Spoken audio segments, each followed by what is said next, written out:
So you've got a couple of jigs in your box or in your gear. You've thrown it a few times and you just have zero confidence in it, so you don't throw it anymore. It's probably one of the biggest mistakes you can possibly make.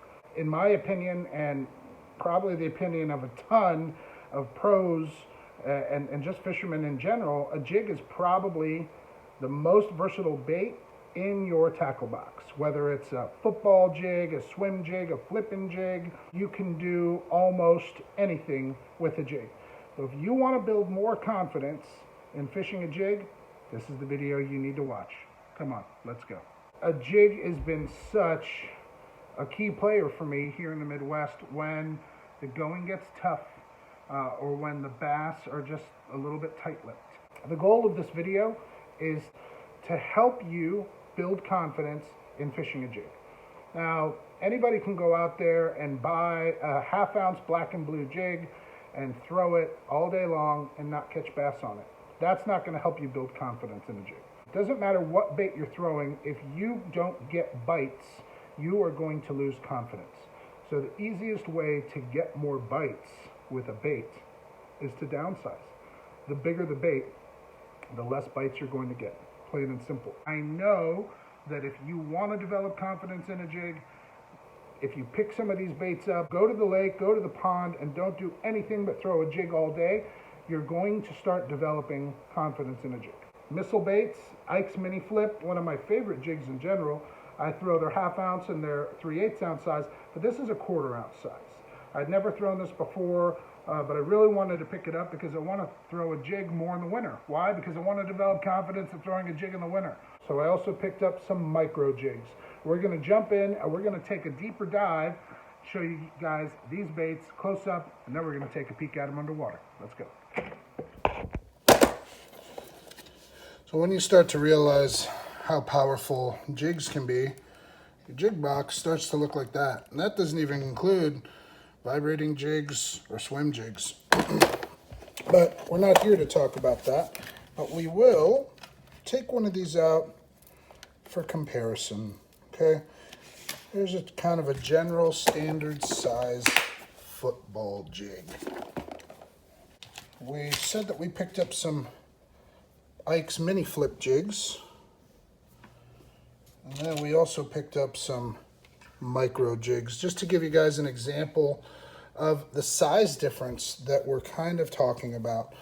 You can throw this in the wintertime and you might get some bites, or you might not get some bites. Like I said before, that's not going to help you develop confidence. You can throw this in the wintertime and this might help you develop some confidence. You can throw this in the wintertime and this is definitely going to help you develop confidence. Wintertime, spring, summer, fall, the smaller the bait, the more odds you have on catching a bass. Now, it might not be a giant, but a giant would eat that. One thing I'm kind of also really interested to see is what kind of bait to put on this guy, because that is one heck of a small jig. One really cool thing about these Ikes Micro Jigs is that they come with detached weed guards, which is really cool because you can fish it exposed hook, kind of like that, or you can put the detached weed guard in there if you so please. Find that hole, it's in there somewhere. Not as easy as it looks, people. There you are, I see you. Peekaboo. Yeah. Epic fail. Dad's coming up the stairs, crawling out the window already.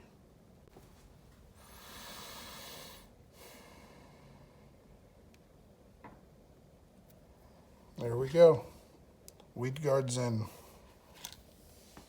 So like I said, you can fish it with the weed guard or without. I'm going to leave mine in just because the areas that I fish generally have some sunken timber. That weed guard's really, really soft anyway, but make sure you keep these, hold on to them, keep them in the package that they came. That way you guys don't lose them.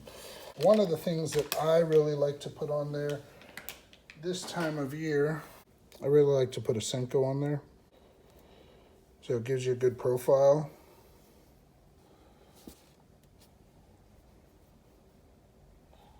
Yeah, that's gonna get eaten.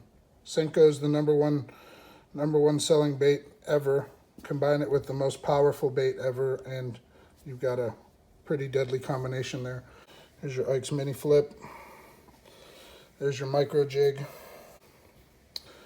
There's a Strike King Rage Bug in green pumpkin purple swirl to kind of go with that peanut butter jelly. That's looking pretty sexy. All right, let's dip these guys in the water, see what they look like. All right, guys, so first we're going to take a look at the Ikes mini flip. It's looking pretty good. Now you guys can see those appendages working. Kind of see how that silicone skirt starts to open up a little bit on the, when it's not moving.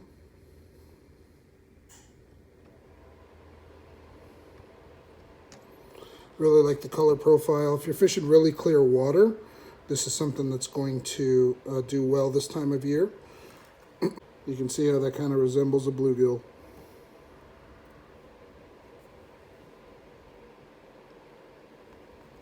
All right, guys, just taking a look at the black and blue. Gonna make this brief. All right, you can see those Crawfather claws kind of stand up a little bit on their own. They kind of float upwards.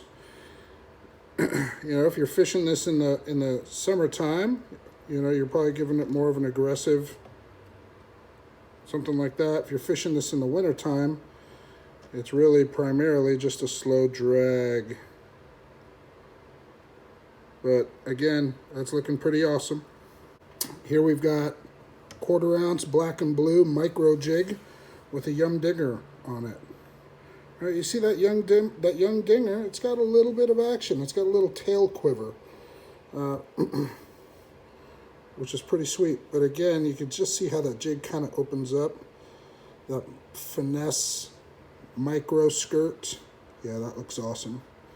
It's a great bait to dead stick in the winter too. You just soak it on the bottom and see what happens. Really like the way that looks. And last but not least, the 1/8 ounce micro jig non-football. And on this, guys, I just rigged up a Z-Man green pumpkin TRD. You can see how that TRD really wants to kind of float upwards.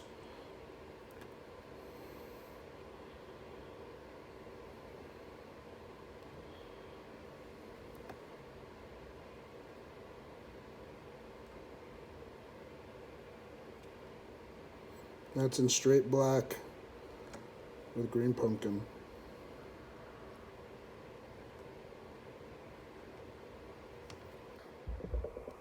That was pretty awesome.